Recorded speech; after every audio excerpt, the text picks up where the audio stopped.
والعصر إن الإنسان لفي خسر إلا الذين آمنوا وعملوا الصالحات وتواصوا بالحق وتواصوا بالصبر. إن الحمد لله نحمده ونستعينه ونستهديه ونستغفره ونعوذ بالله من شرور أنفسنا ومن سيئات أعمالنا. من يهده الله فلا مضل له ومن يضلل فلا هادي له، وأشهد أن لا إله إلا الله وحده لا شريك له، وأشهد أن محمدا عبده ورسوله صلى الله عليه وعلى آله وأصحابه وسلم تسليما كثيرا. أما بعد.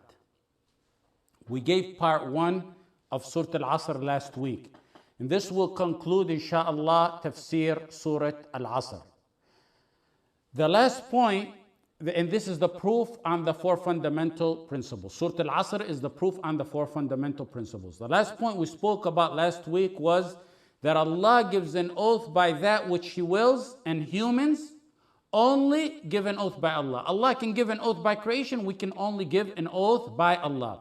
Let us go back to a term, wal asr. Allah gives an oath to show the value of time by al-asr. Therefore, don't waste time. Keep in mind that the shaitan has tactics in killing your time. That's why when it comes to good, productive stuff that benefits you in the hereafter and even in this world, he casts boredom and laziness on you. Be alert for such tactics and know how to deal with them. If it's something vain or sinful, the shaitan puts joy to it. And that's one of the traps of the shaitan. You find that one, for example, can stand in a parking lot when he sees a friend and he'll talk to the friend, and hours will go by, possibly backbiting or maybe in even just vain talk. Hours go by and one feels as if it's only a few minutes. Maybe even neutral stuff that's talked about, maybe mubah.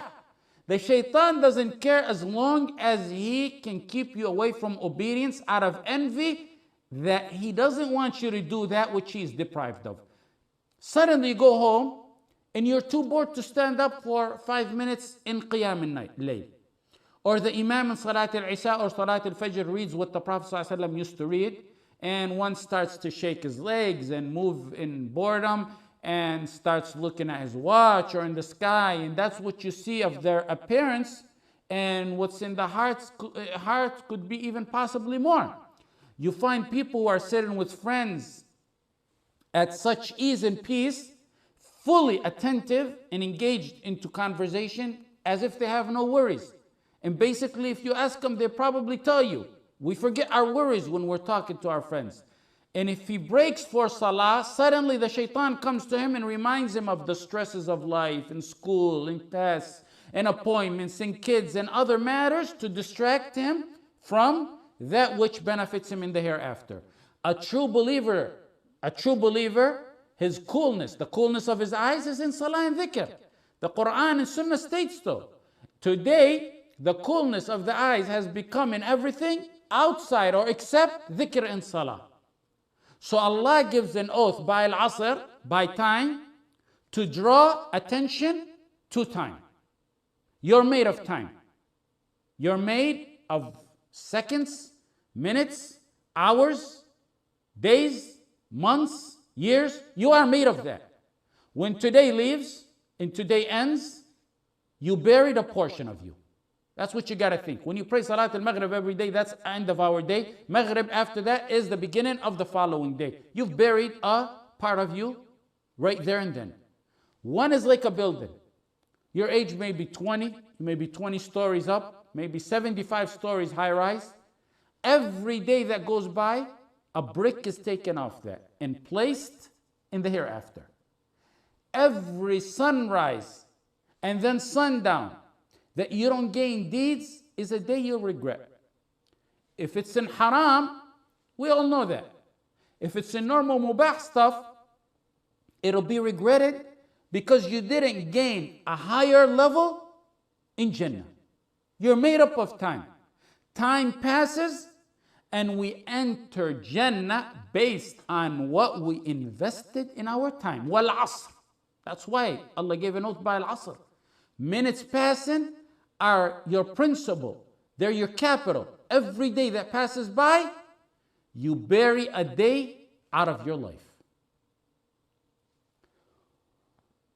The next point. What's the subject matter of the oath?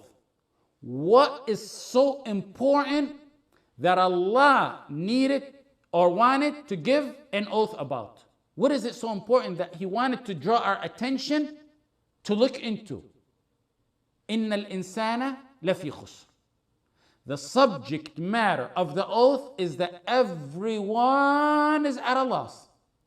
Allah is given an oath on al-asr that man is at a loss. Mankind is at a loss. What's the relationship between choosing al-asr to give an oath by and the fact that everyone is at a loss? Why didn't He give an oath, for example, by one of His many other creations? Right here in this surah. Asr is your life. It's the token of time. And how you use al-asr, your time, is a determining factor if you will be among the winners or among the losers. So it best coincides that time be what Allah uses to give an oath by, and Allah makes the best of all choices. Innal insana. Insana, mankind. If you're mankind, this applies to you. Insan is all mankind. There's a dispute. Some said it's the kafir, some said it's all mankind, and it's probably more correct to leave the Quranic verses general like in this one if there's no proof to restrict it, and that was the opinion that Ash-Shanqiti went by. Inna al-insana lafi khusr. Lafi. Lam in lafi is to confirm. We talked about that last week. Khusr. Khusr comes in a noun form. Loss. Instead of a verb. Khusr comes as a noun instead of a verb, to give an everlasting, powerful meaning. Allah did not say khasir. He's losing. Allah did not say laqad khasir. He's losing. Allah said khusr in a noun form. Khusr in a noun form. Let me give you an example to better understand how delicate the linguistic words of the Quran were chosen. One can be a millionaire and he loses $1,000. He's a khasir. He is a millionaire. What's $1,000 to a millionaire? He's a khasir. But he's not a total loser, because what's $1,000 really nothing, even though he lost, but it's really nothing for a millionaire. Now, if a millionaire, that same millionaire, lost billions, now he's in debt, now he's encircled with loss, then the term khusr, complete loss, applies to him. Tremendous loss. He's no longer a khasir. He's in khusr. He's encircled in loss. Khusr means complete, total loser, complete, total loss. Encompassed, seized totally by loss, encircled by loss, at loss from head to toe. Another linguistic lesson. Lafi khusr, or is it lafi al khusr? It's lafi khusr. It's mentioned as a nakira. That's nakira. Lafi khusr instead of lafi al khusr. There's two reasons for this. Two reasons for this. Khusr as a nakira over al khusr. It comes to show, number one, how big of a loss. That's why it's mentioned as a nakira. Lafi khusr instead of lafi al khusr. Arabic people use nakira without al to show something that is mighty and devastating and how big it is. So this is to show how big of a loss it is. Another linguistic lesson is Allah used fi, in, instead of ala, on. Ala means on. In another verse, when Allah talks about guidance, He says, أُولَٰئِكَ عَلَى هُدًى. They are on guidance. He didn't say fi over there. Why did He use fi instead of ala here? Because He's fully surrounded deeply with loss. He's not on a loss, which may appear, he's not ala loss, which may appear to indicate a slightly lesser degree of a loss. He used fi to indicate how big of a loss it is. He is in total loss. He's not near or close to a loss. He is encircled in a loss. All those unique, detailed linguistic lessons show how big of a loss this is we're talking about over here. The loss here is not a transaction or two. It's not a season or two. It's not a semester or two. It's not a quiz. It's not a test. It's not a business deal. This loss here is loss of a capital. It's loss of profits, and it's complete debt. Major loss. It's also not a temporary loss. It's an everlasting loss. If one is in hell, he's doomed. Nas'alullah al-afiyah. If he's in heaven, then he may have not gotten the highest rank that he should have gotten. It's a loss right there too. Let me give you a practical example as it pertains to this surah. A winner and someone who lost his profits. First one is a winner, then one who lost his profit, and then the third one is one who lost his capital, his profit, and he is in debt. You return from work or school. And since we said al-asr may mean the time at the end of the day when someone begins to think about what he did during that day, you return at night, you visit relatives, you teach your kids Quran, you play with them, you make salah, fard or nafil, you may have relationship with your wife, maybe you review Quran, maybe go online, listen to a lecture, maybe listen to Quran, maybe go out working out with the right intention, maybe even sleeping, taking a nap with the right intention. If you intended and you said, I want to get a few minutes of sleep so I can re-energize after this long day, and so I can wake up for qiyam. It'll help me get up for qiyam. And because there's a hadith, the Prophet ﷺ said, you get some qaylula during the day, sleep, nap at the day, so it'll help you wake up at night. So that is a winner. He used his time to his advantage. That's number one.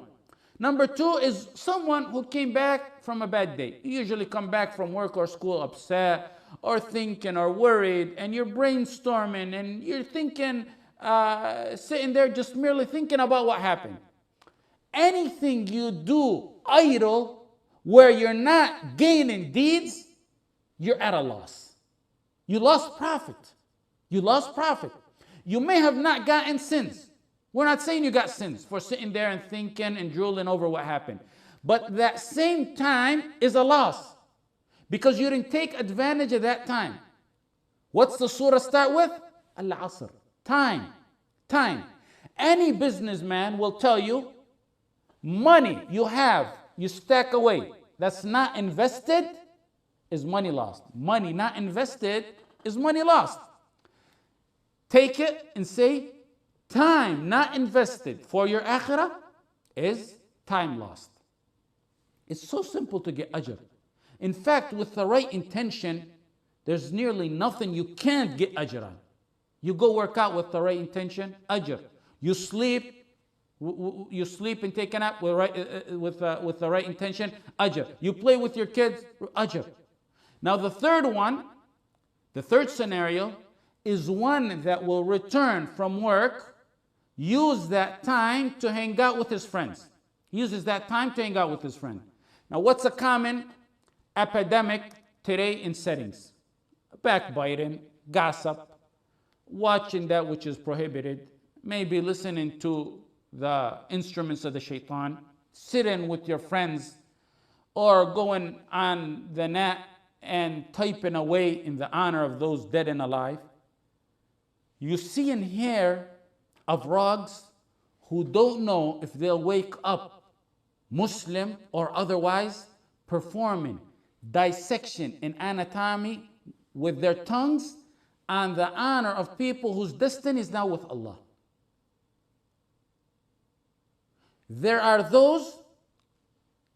There's people who are done deal. Allah's dealing with them. Allah is dealing with them. They are now with Allah. Allah's dealing with them. Then you got people who perform dissection on those whose souls are possibly inside green birds tending to the rivers of paradise and eating from the fruits of Jannah and returning to hang on the throne of Allah. All that while some rog is sitting dissecting them with his tongue, does not know he himself whether he will wake up as a Muslim or a munafiq. If Allah prohibited backbiting amongst two people for moments, if two people, for just a few moments, backbite, it's considered a major sin. That's backbiting and that's a major sin. If it's only for moments and just amongst two people, it's a major sin when it's among two. In the reality, if you think about it, when two people talk about someone, each party departs and possibly forgets that which they said and go about their way. That's major sin and backbiting, even if they forgot about it on the spot. And that's among the major sins. Now imagine a sin like that when it's among a group. How big of a sin it is when it's in a group. Now take it further. Imagine the sin when it's put on a social media for the world to see, not for this time period, but for generations to come and possibly until the judgment day. Wallahi, one who truly believes in the akhirah and the punishment of the grave and lets that register in his mind, he would never go to that extreme. One will lie in his grave with torment, seizing him from every angle for hundreds of years, possibly thousands of years, until the trumpet is blown in for words he posted on the net. He thought they were nothing, but to Allah they were very severe. I say, amongst the most dangerous sins after shirk are the sins that pertain to the rights of others. Be careful in your time. That's why we're mentioning this, because this is stuff that happens during your time. We deal with the Ghafurun Rahim. When you read about the mercy of Allah and the Shafa'ah, you get ecstatic in hope. There is a type of sin that is a double-edged sword. And that's the sins that transgress upon others, like killing, like backbiting, like taking the properties of others, like slander of others. You can raise your hands in 2 seconds and ask Allah for forgiveness. You're dealing with a Ghafur Rahim. But there's another right, double-edged sword. There's another right pertaining to the human who's going to come and request it from you when you stand before Allah. When people pass over the sirat, obstacle after obstacle, terror after terror. Allah called it زلزلة الساعة شيء عظيم. The wait for the judgment day is terror. The questioning before Allah is terror. The mizan is terror. Getting the books, walking on the sirat. Now, finally, you made it through all that and you're on the sirat, you're crossing a sirat, and there are people who are making it to the front yard of Jannah. In Sahih Bukhari, إذا خلص المؤمنون من النار حبسوا بقنطرة بين الجنة والنار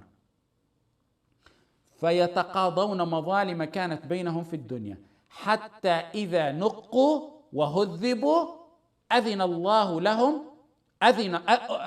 حتى إذا نقوا وهذبوا أذن لهم بدخول الجنة.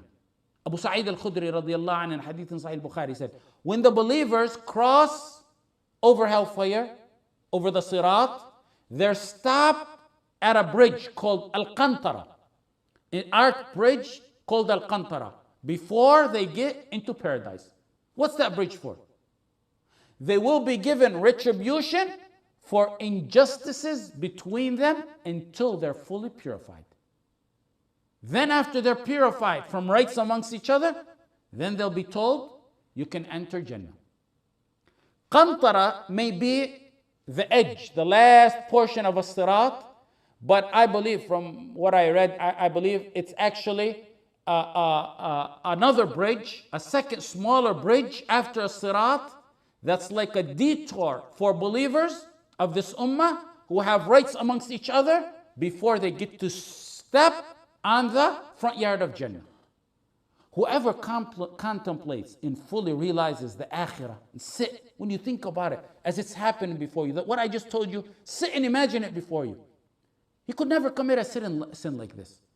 Can you imagine the excitement? You pass all through all those phases, one after the other.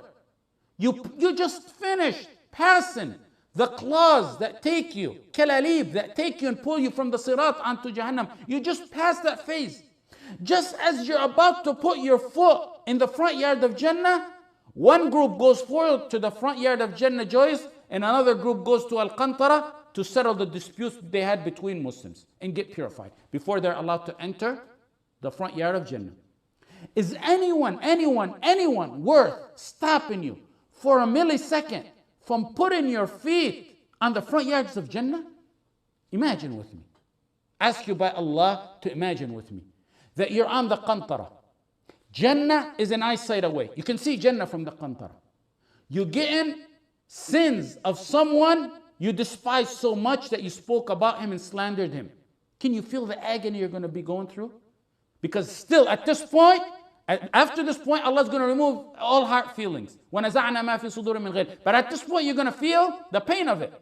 Can you feel the agony of being imprisoned on the Qantara, watching your level in Jannah from Firdaus drop down and down and down and down, at an eyesight away from you?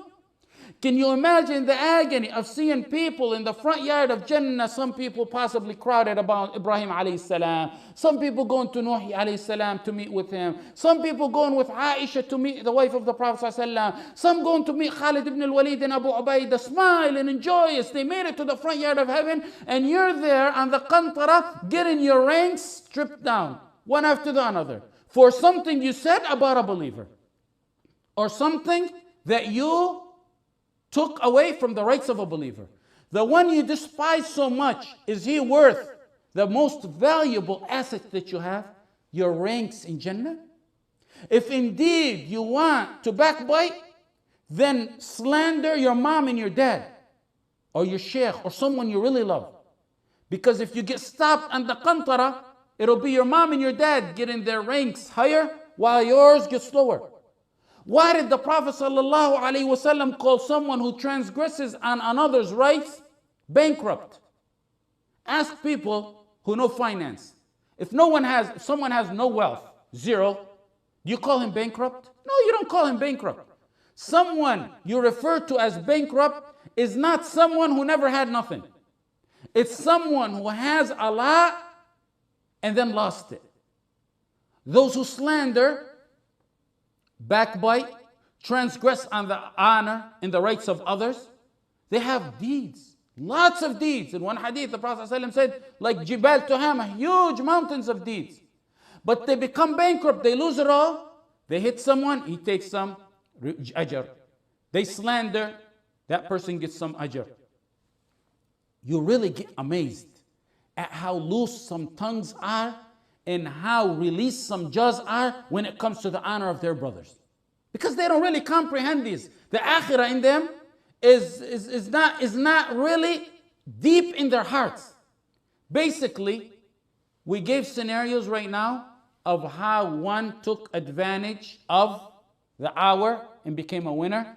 The middle one was a loser, because even though he didn't commit sins, he didn't gain no ajr, that's considered a loss. Time not invested in the akhirah is a loss. And the final scenario we took is not only one who didn't gain ajr, but he gained sins and he became a bigger loser or has a bigger loss, and he didn't spend his time positive or neutral, he actually spent it to accumulate sins. What makes one at a deep loss, lafi khusr, is that he brought this onto himself with his own actions. No one forced him. No one forced him. No one put a gun to his head and told him. It was his choice. And it was his choice through his body parts, and those will be testifying against him on the judgment day. So the first reason for khusr instead of al-khusr is to show how big of a loss it is. That's why it's mentioned in a nakira. The second reason for khusr over al-khusr and mentioned in nakira is tanwi'. That the losses are level. Losses are levels. Look in the Quran. There's many verses. الذين خسروا أنفسهم وأهليهم يوم القيامة. قل هل ننبئكم بالأخسرين وهم في الآخرة هم الأخسرون. So the Quran gives levels of those at loss. You got a khasir and you got a akhsar, meaning they're levels. Not all losers are on the same level. So here it's one khusr completely encircled with loss. That's the second reason for the linguistic use of a nakira khusr instead of al khusr. والعصر إن الإنسان لفي خسر. Okay, the next one. إلا الذين آمنوا.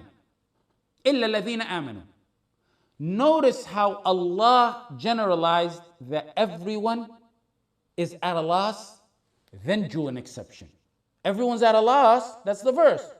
And then he made the exceptions. Illa is the exception. Why didn't the verse state that everyone succeeds and then make exceptions to the losers? For example, why wasn't the verse everyone's a winner except? Why is it everyone's at a loss except? The reason is because the verse goes to reiterate what I mentioned the week before last, that usually the majority are vilified. So Allah generalized based on the fact that the majority are the ones who are astray. I mentioned, not last week, but the week before last, 4 or 5 verses showing that the Quran mentions the majority in a vilified way, and that those people who are on the truth are usually a minority and they're praised. And I mentioned for each side approximately 4 or 5 verses. وما أكثر الناس ولو حرصت بمؤمنين وإن تطع أكثر من في الأرض يضلوك عن سبيل الله. That's the reality. What Allah stated is the reality, no doubt. That's the Quran. That's the word of Allah, the Creator. The world has 7 billion humans on it. Out of the 7 billion, 1.6 billion are who fall under the name Islam. Out of the 1.6 billion, you got to start cropping out. You got to crop out. You got to crop out those who don't make the salah. Crop out those who have corruption, major corruption in their aqidah, like the major shirk in them. Then you got to crop out the Shia and go on and crop. How much you have left? The Arabic language comes like that. If the majority were hungry and there's only a few who are left, you say everyone was hungry except. الناس جاعوا إلا. If everyone accepted your wedding invitation except 3 or 4 people, you say الناس أتوا إلا. People attended my invitation except, meaning the majority attended. Okay, if most did not accept your wedding invitation, you flip it around. You say لم يأتي إلا. No one attended except. That's the proper Arabic language. You start with the general majority of something and then you draw the exceptions. Here in this, وَالْعَصْرِ إِنَّ الْإِنسَانَ لَفِي خُسْرٍ إِلَّا, here it's to show that those at a loss are the majority, which is consistent with the more direct verses we mentioned 2 weeks ago. إِلَّا الَّذِينَ آمَنُوا. Note when Allah said all mankind are at a loss, He didn't tell us why they were at a loss. He did not say they're at a loss because they gamble, because they drink, because they fornicate, and the list goes on and on and on. He didn't say that. He didn't give us the details of why they're at a loss.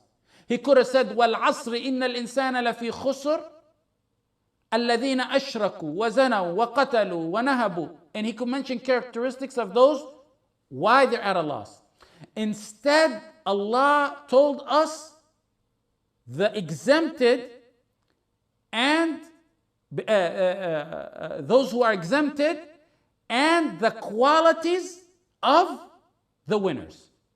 He went to tell us the quality or the outlines of the winners instead of telling us the details of those who are at a loss or the losers. Why?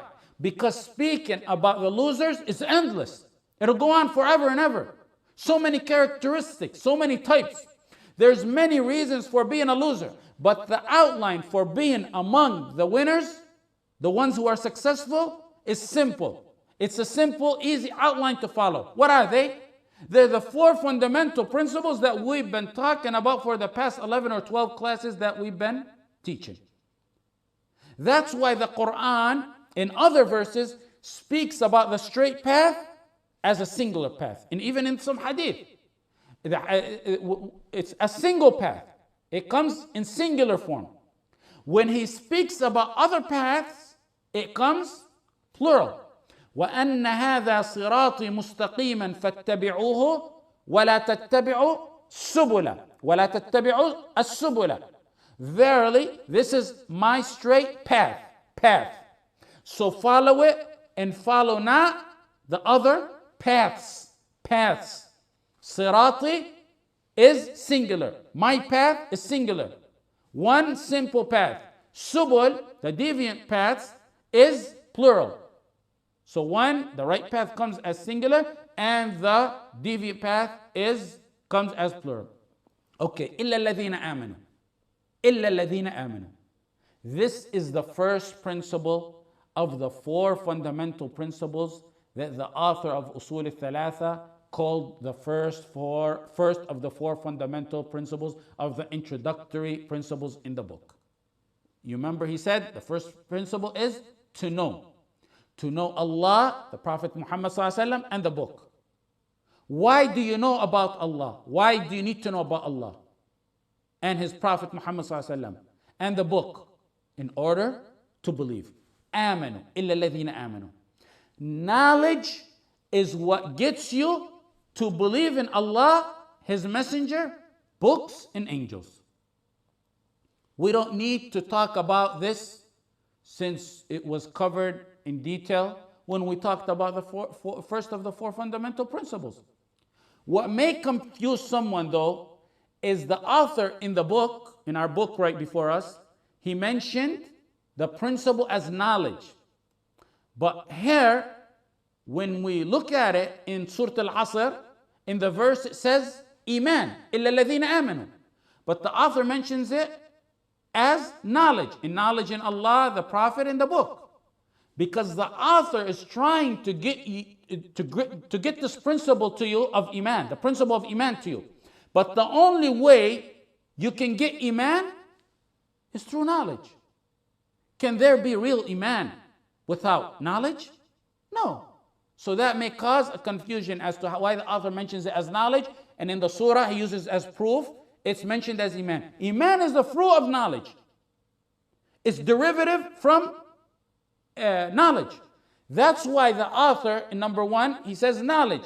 And he specified knowledge in Allah, the Prophet, and the book. There can't be Iman without knowledge. Can you get an orange without a tree? The tree is knowledge. The fruit, whether it may be an orange or an apple, the fruit is Iman. The tree is knowledge. You can't get a fruit without a tree. So when the author said knowledge, and knowledge in Allah, the Prophet, and the book, it means Iman in this verse, because the purpose and goal of your knowledge in those matters is to have Iman in them. Okay. Why didn't the verse in Surah Al-Asr tell us what to believe in? Allah said, إِلَّا الَّذِينَ آمَنُوا وَعَمِلُوا الصَّالِحَاتِ. Allah said, except those who believe, period. Here, He didn't tell us in detail what are the aspects of believing. Here, there's 3 points I want to mention. Allah did not detail Iman in this verse because of A, it's obvious. B, it's known. C, there's plenty of verses throughout the Quran and Hadith to know what Iman is, that clarify this matter and situation. For example, I have one car, and you came with me in that car.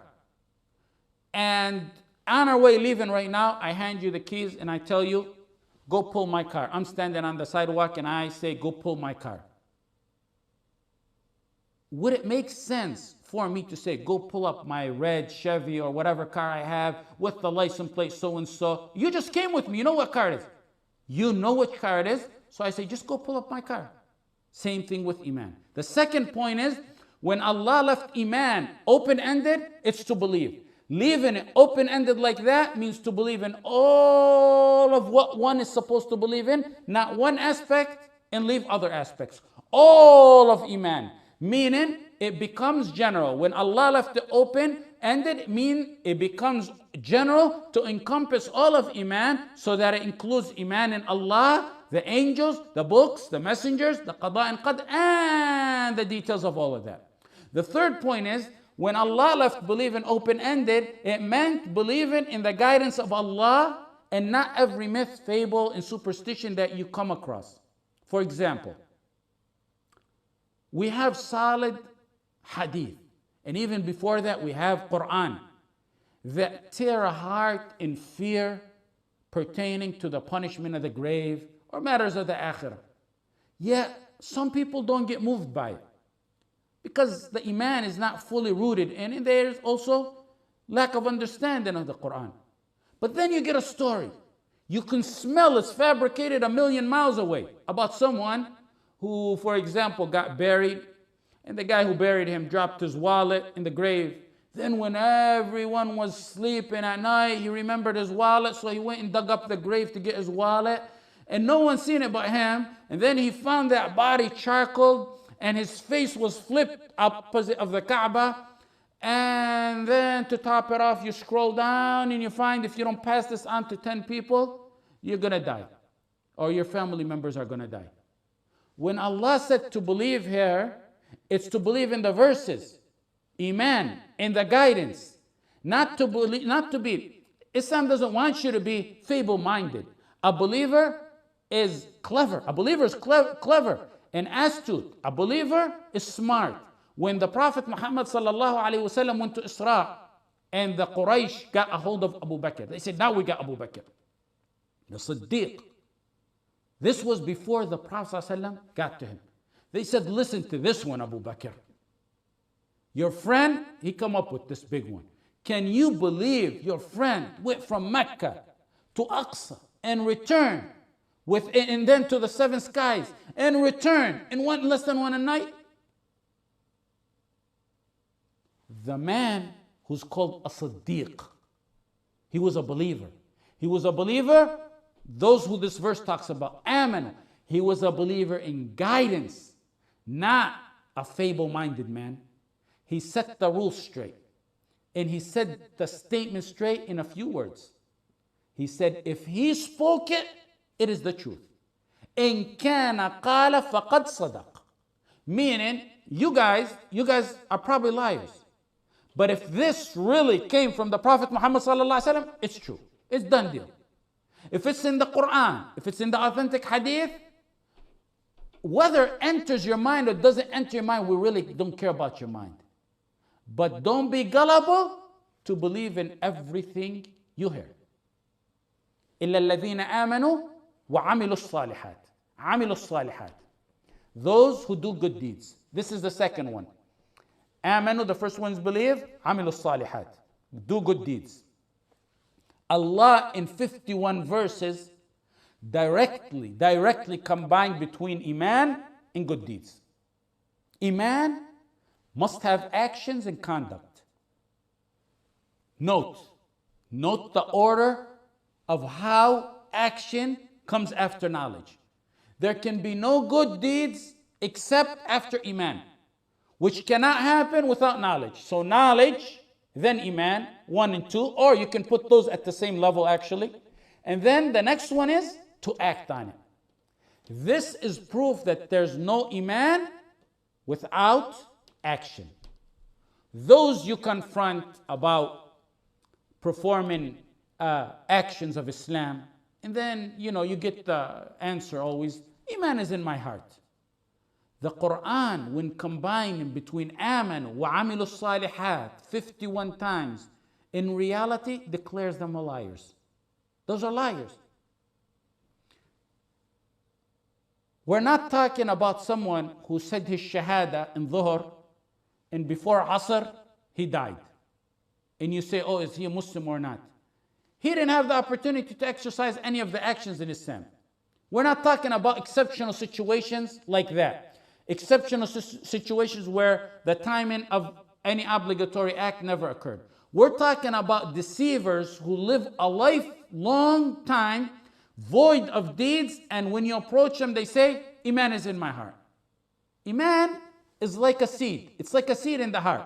And it's also like a seed when you want to grow a flower. If you don't give that seed water, if you don't care for it, if you don't nourish it, what happens to that seed? That seed dies. It never grows.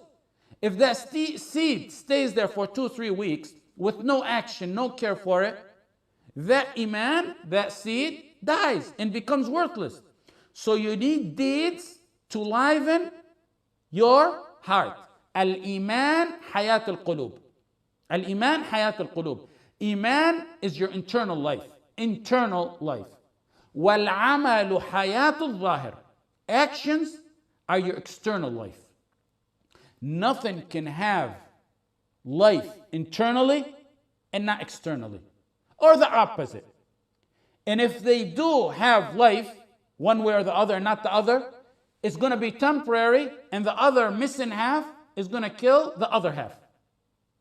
Those who say they believe and stay weeks, months, or years void of action, yet claim iman, they in reality have the traits of the shaitan or the traits of kuffar Quraysh or even Fir'aun.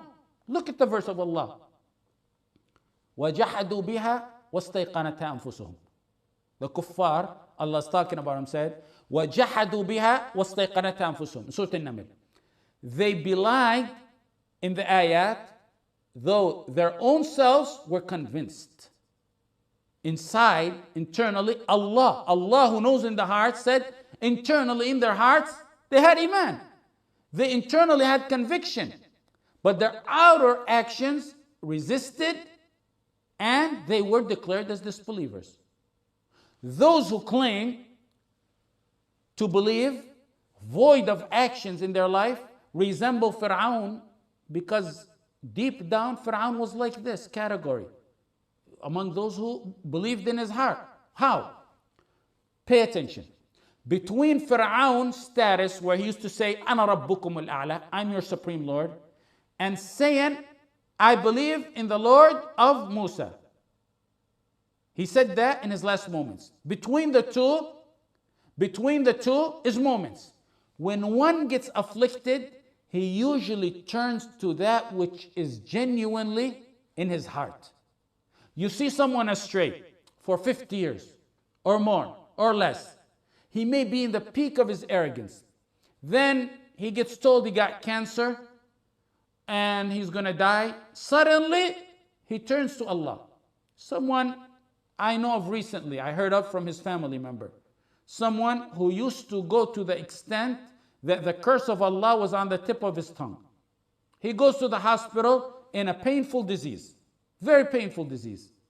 Suddenly, this arrogant tyrant who used to slander and curse Allah is telling his family to teach him how to make salah, and he begs them for forgiveness for violating their rights.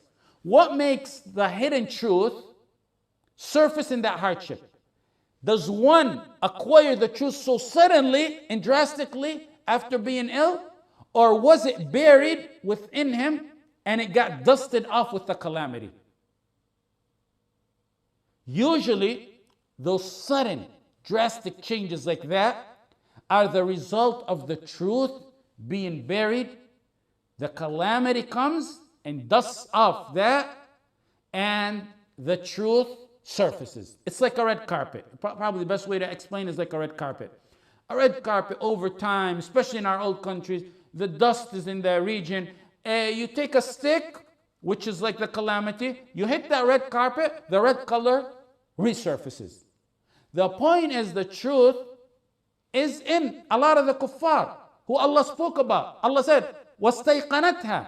The truth is within them. They're certain about the truth in their hearts. But it was useless because there was no acts to follow along with it. The acts of the tongue, the acts of the body parts. The truth was hidden in Fir'aun. It did not help him because there was no act. In fact, the acts resisted that which was in the heart. The summary and point is that internal belief in Iman must coincide with the external belief, which is action. If one claims he has internal and time passes with absolutely no external practice, he's not a believer. The best example that I've been using for possibly 2 decades is no matter, in matters of life, would one be satisfied with another person with just the heart belief, heart love, when we deal with each other? If you don't accept matters in this life with the heart only, then how can you expect that they be accepted in the matters of the life after? If a husband tells his wife, I love you, and I love you, and I love you, all day and all night, yet he does absolutely nothing to show that love. No job to support her, does not take care of the kids, does not help her around the house, sits on the couch all day and tells his wife he loves her. What's the common statement that the wife says? If you love me, you would show it. If you love me, you would show it. And then of course she's going to go to the sheikh and file for khula. If you do good in work, in school, your teacher, your boss, whatever it is, says, I like you. You did absolutely great. And he showers you with the most eloquent praises. He loves you. Your natural reaction is, if I'm all that, then show me. Show me. If I'm good, then where's the grade? Where's the A+? Where's the promotion? Where's the raise? The flip side of this is action with no internal iman is very dangerous as well. The peak of deeds is for the apparent deeds to coincide with the internal iman. Those who have deeds with no internal foundation have in reality aspects of the munafiqeen and the hypocrites and flip-floppers.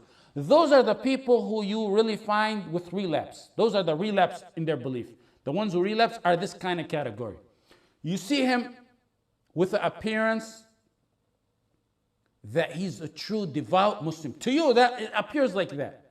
Then suddenly, he's the total opposite. Those are the people who really in reality had the external but were hollow internally. Let me give you an example. All this is cleared by examples. That's why I have to give you example for each one of these. Early in this century, there was a man called Abdullah al-Qasimi. He lived from 1907 to 1996. He was born in Saudi. He went in exile. He exiled himself to Egypt. He wrote books defending Islam. He wrote books defending Imam Muhammad bin Abdul Wahhab. He wrote books refuting sects. He wrote books refuting atheism. This was in the early part of the century. Abdullah Abu Sam, one of the Imams of the Haram back in the days, he died 1952, rahmatullah alayh. He wrote a poem commending this man, Abdullah al-Qasimi. He wrote a poem for his great knowledge, for his service to Islam. Abdullah al-Qasimi wrote books. I read a lot of his books, and truly, his old books, you benefit from them. He has a book, for example, As-Sira' Bayn al-Islam wal-Wathaniyya. His most popular book.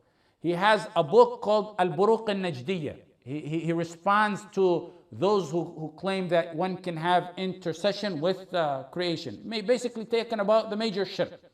He has a book called Mushkilat al-Ahadith al-Nabawiyya wa Bayanuha. He responds very eloquently to atheists who claim reason over proof.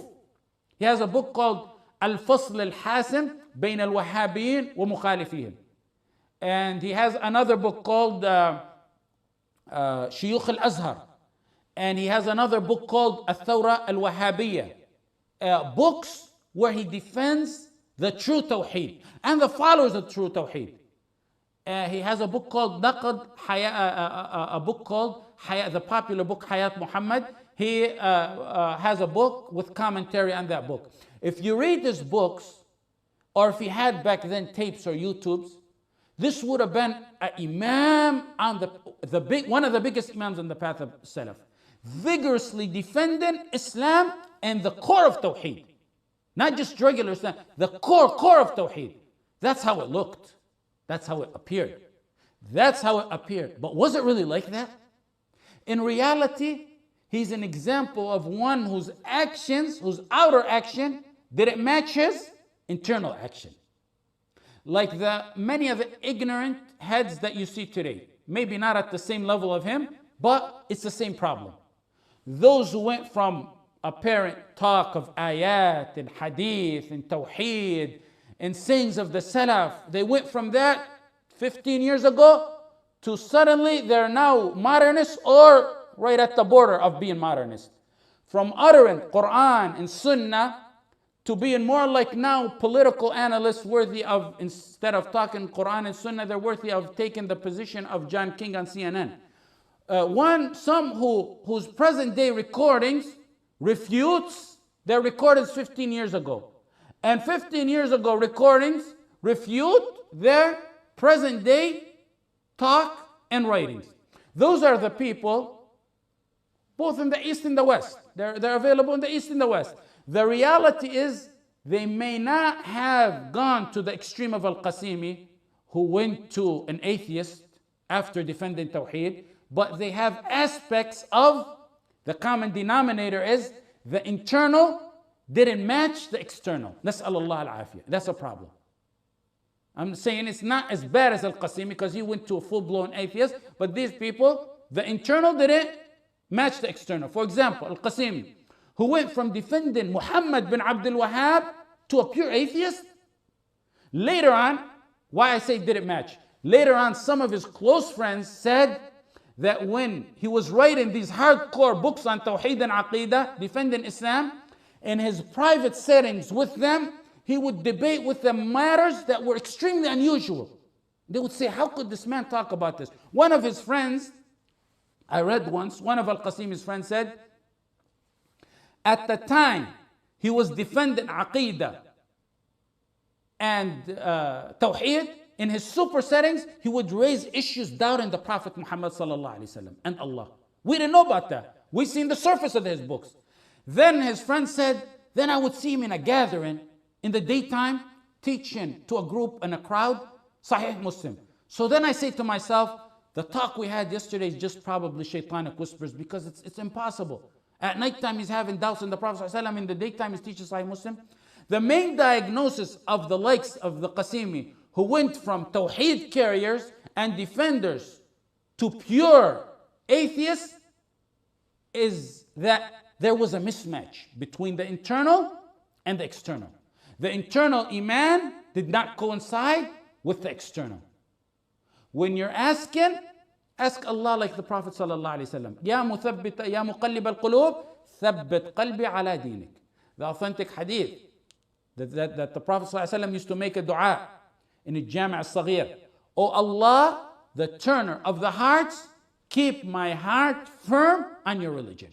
In reality, that dua means keep my internal and my external running at the same path so I can be and remain steadfast on the Tawheed. إِلَّا الَّذِينَ آمَنُوا وَعَمِلُوا الصَّالِحَاتِ. عَمِلُوا الصَّالِحَاتِ finally is good deeds. عَمِلُوا الصَّالِحَاتِ is good deeds. Act on Islam. This is the second characteristic of the aspects of saving you from being among those that are Allah's. This includes every kind of deed, both the internal actions of the heart, that's included, and the external, by your tongue, your hands, and body parts, that is all included. Any deed is included in this verse, عَمِلُوا الصَّالِحَاتِ. Whether it may be ordained, whether it may be a sunnah, whether it may be a right of Allah, whether it may be a right of human being, all of that is included in عَمِلُوا الصَّالِحَاتِ. عَمِلُوا الصَّالِحَاتِ encompasses all deeds, heart actions and body actions. وَتَوَاصَوْا بِالْحَقِّ وَتَوَاصَوْا بِالصَّبْرِ. Advise and recommend to one another with truth and patience. وَتَوَاصَوْا بِالْحَقِّ وَتَوَاصَوْا بِالصَّبْرِ. These are number 3, number 4 of the 4 fundamental principles. Iman is not like a rock. They find rocks thousands of years old and they find it just like it was. You can have a rock and you put it for centuries to come and it never changes. Iman is not like that. It would be nice if Iman like that, but Iman is not like that. Iman fluctuates. And there are forces behind that fluctuation, behind that change. You have the force of a nafs. إِنَّ النَّفْسَ لَأَمَّارَةٌ بِالسُّوءِ.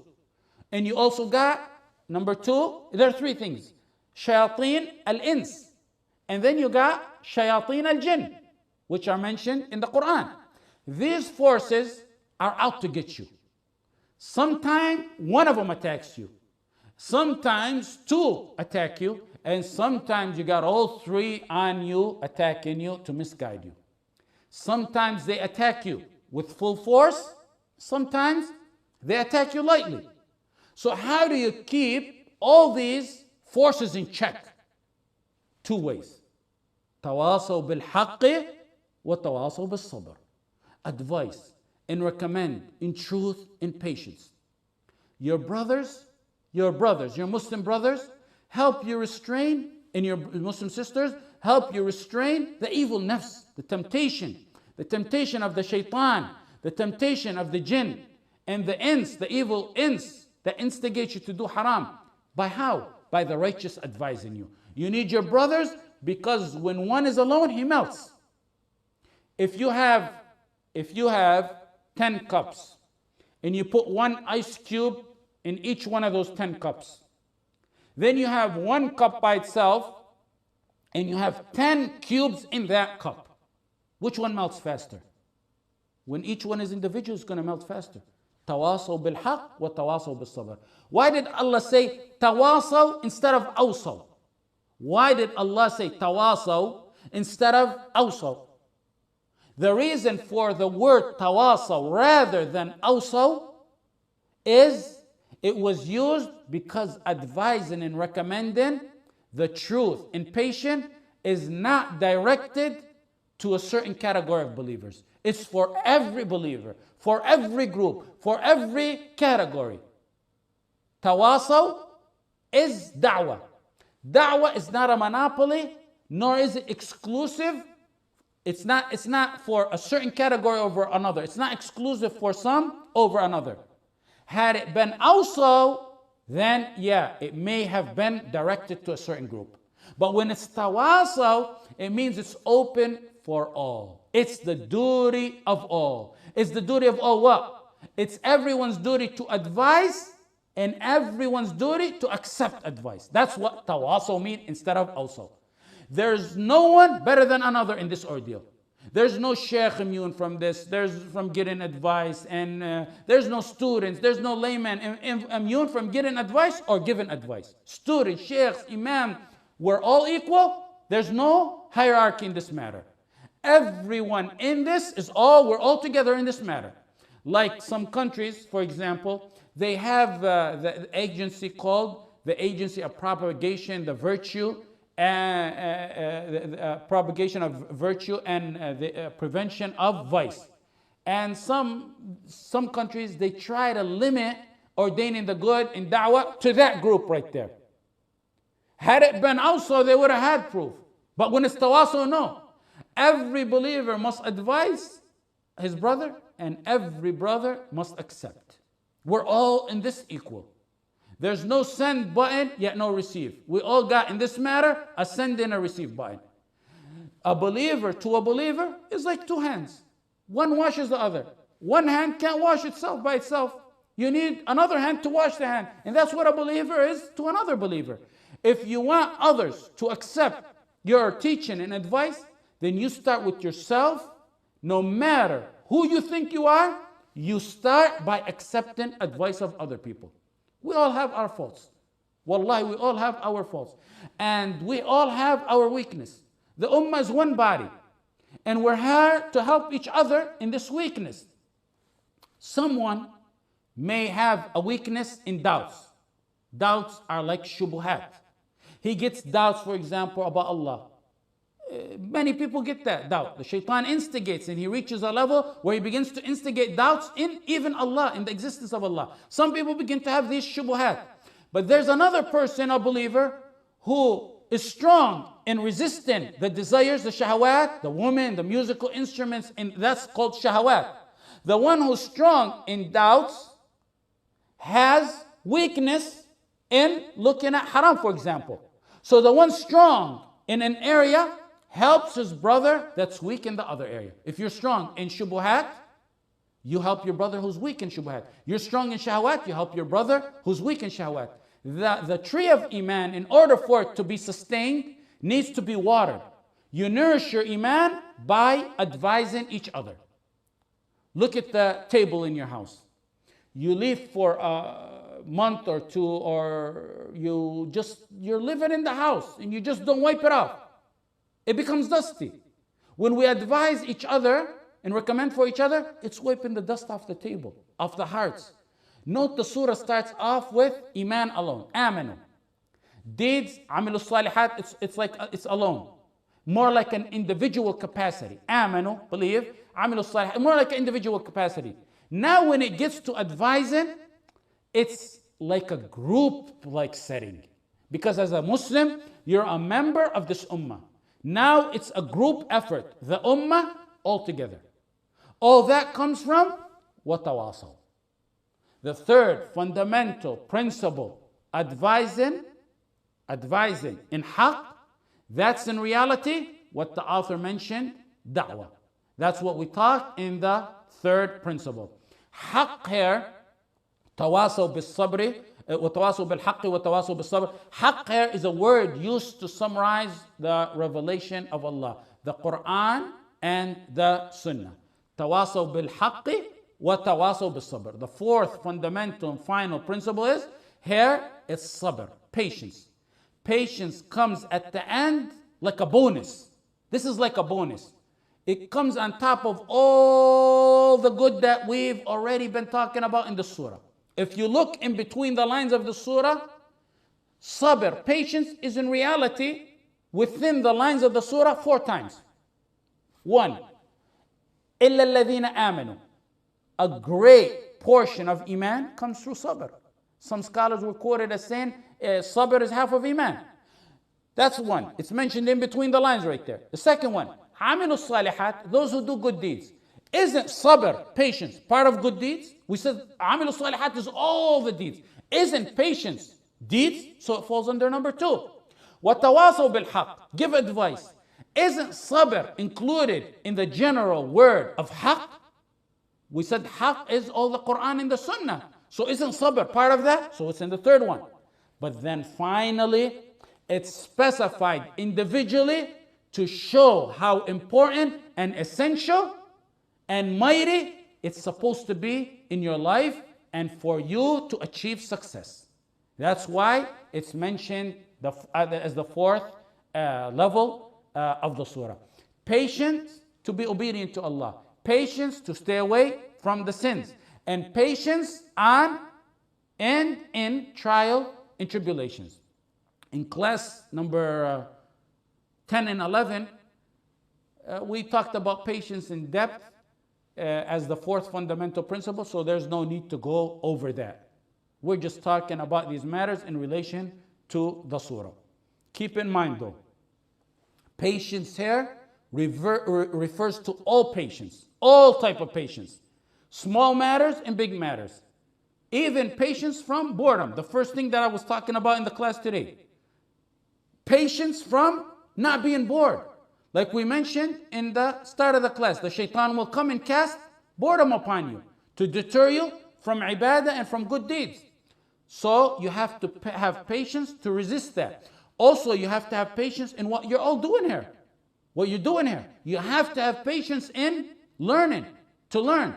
And everything. For example, in ibadah, if you take a huge jug and pour it over a plant, and you finish that jug, and leave it, what happens? Or is it better to go to that plant and every day pour a cup or 2, and then the next day pour a cup to do? Which one is a better scenario? to pour that huge jug and just leave it, or every day pour a cup or two. That plant will never survive if you pour the whole jug and just leave it. You must pour a cup or two for it to stay alive. Among the shaitanic tactics is that sometimes he lets one go forth in some ibadah. Someone newly to Islam, or he may listen to a khutbah or a lecture. Suddenly he wants to do qiyam from Isha to Fajr. That's why in my talk on the ultimate pleasure of a believer, the one on qiyam, I said start, but start slow and gradual. Matters that start gradual and continue are better than that big lump sum that you do at one time and that's the end of it. That big jug that you pour and just leave the tree. The shaitan may let one do qiyam all night so he can pour all the water he has. So the next day and following days and weeks and years, he won't do nothing. Islam is a step-by-step process. So you have to have patience to resist boredom in the shaitanic tactics in ibadah. Like ibadah, for example, you need patience in what you're doing here. What you're doing here is learning. You see someone coming so eager and passionate about learning, then a few months later, that passion for learning Islam and Tawheed and all that suddenly dies and fades away. You need patience, that's why. Sometimes there's a reason behind it, and sometimes it's totally from the shaitan. I know many who, for example, want to go to Medina. And you know there's an application process. They're passionate about applying. And time goes by the time they send their papers in and by the time they get accepted. By the time they get accepted, their passion for talab al-ilm has faded and died away. And they don't want to go no more. That's why Al-Khadr kept telling Musa in the Quran, إِنَّكَ لَن تَسْتَطِيعَ مَعِيَ صَبْرًا. You're here in a noble cause, talab al-ilm. So you need patience. You don't learn Islam overnight. It requires persistence and patience. Sometimes you must be patient with your teacher. You got to take that. I've sat in front of some shuyukh, 4 years I can remember one of them. I don't remember, I've seen a smile on his face. And if you ask him, when you ask him, and you have to ask him, the chances are slim that you're not going to get scolded and embarrassed. But that never caused us to leave their sight. Let me tell you, Sheikh Ahmed Bataf asked a famous Sheikh, Dr. Nasr al-Aql. Nasr al-Aql, he has a master's and PhD in Aqidah. Very knowledgeable in Aqidah. He taught generations. He was asked, who's the most knowledgeable in Aqidah? This Sheikh Ahmed, is asking Sheikh Nasr al-Aql, who is the most knowledgeable in Aqidah? Sheikh Nasr al-Aql said, I don't know anyone on the face of this earth more knowledgeable in Aqidah than Sheikh Abdullah al-Ghunayman. He has a PhD. Sheikh Abdullah al-Ghunayman. I actually believe that to be a very accurate statement. If not, maybe, very, very, very close to it. Actually, it's more very, very accurate statement. This Sheikh Abdullah al-Ghunayman, he taught me and my father before me. And when he taught me, I used to frequent his house a lot. My father called him at one point and requested that he teach me. And in addition, he taught us in the Islamic University. He was a teacher there in the regular curriculum of the Islamic University. He also had a chair in the Haram where he taught at times 3 days a week between Maghrib and Isha, and at times 4 times a week between Maghrib and Isha. And I also frequented his house. I may be mistaken. I don't want to put this on my account, but looking back at it, I don't think I've ever seen him ever smile during my stay with him or my study with him. I actually once took a friend with me to his house. I was going to go learn something, and I took a friend. I tagged along a friend with me. My friend, when we were talking, he asked a question, and he got scolded real badly. When we got back in the car, he said, don't you ever bring me here again. He was tough. He was tough, and it's, inshallah, it's because he wanted to raise people properly. Maybe it's his nature. I'm there to learn from this giant, and that's what it is. May Allah grant him and my father a long life full of deeds and barakah. The point is, one needs patience in every aspect of learning. Today, if you don't baby your students, one loses patience suddenly and he's gone. And you'll be lucky if you don't find him posting something negative about you if you don't pamper him or her. Keep patience between your eyes. It's a journey. You're a journey on talab al-ilm, and you need patience for it. And that is what you gotta keep. إِلَّا الَّذِينَ آمَنُوا وَعَمِلُوا الصَّالِحَاتِ وَتَوَاصَوْا بِالْحَقِّ وَتَوَاصَوْا بِالصَّبْرِ. The final comment for the deep students of knowledge is it pertains to the comment the author mentioned at the end of the surah. He said, الشافعي رحمه الله قال الشافعي رحمه الله لو ما أنزل الله حجة على خلقه إلا هذه الصورة لكفتهم. لو ما أنزل الله حجة على خلقه إلا هذه الصورة لكفتهم. He attributes this statement to الشافعي. The author said, الشافعي said, if nothing else but the surah would have been revealed and nothing else, this would have been sufficient.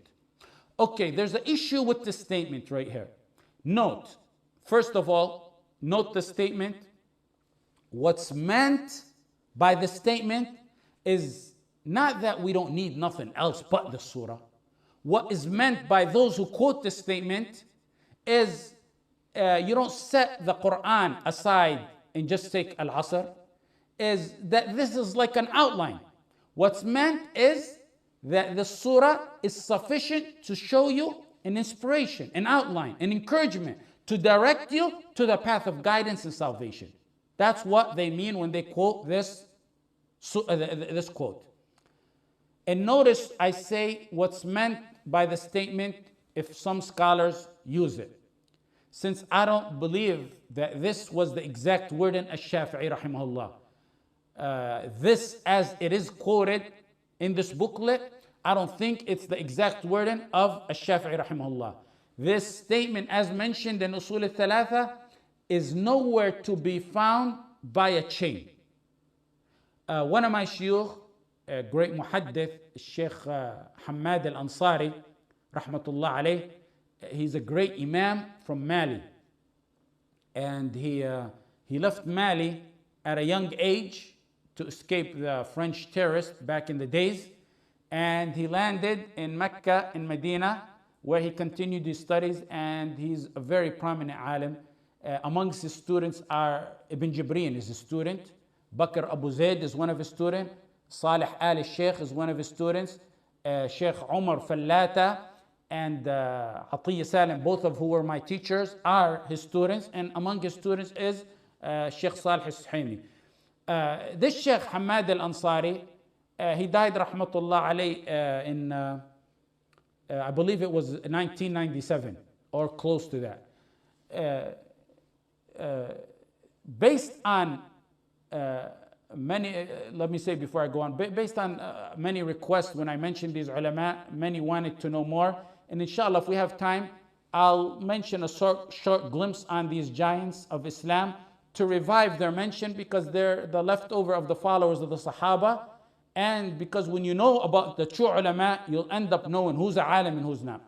Anyways, when I asked Sheikh Ahmed al-Ansari once in his library, he had a library that was open to the public, about the statement, he said he does not know of any chain of authenticity where that statement, as mentioned in this booklet, can be found. And I've heard from another student of ilm, Al-Albani said a similar quote. And actually, if I didn't learn but this from Sheikh Ahmed al-Ansari, it would be worth me making dua for him for the rest of my life. And he taught me plenty. May Allah raise his rank to Firdaus. He said in many books that he researched, he couldn't find it. However, in Manaqib al-Shafi'i for al-Bayhaqi, there's a chain for a similar statement. The statement goes, لو فكر الناس في هذه الصورة لكفتهم. لو فكر الناس في هذه الصورة لكفتهم. If people contemplated the surah, it would be sufficient enough for them. It's a little bit different. However, this proper wording is attributed to a Shafi'i, and Sheikh Ahmed al-Ansari said it's attributed to a Shafi'i. This one, لو فكر الناس في هذه الصورة لكفتهم, it's attributed to a Shafi'i with a solid chain, unlike the other statement that's mentioned in this book. Why? First of all, we should use this one because it's actually has a chain to it. Second, it's more clear.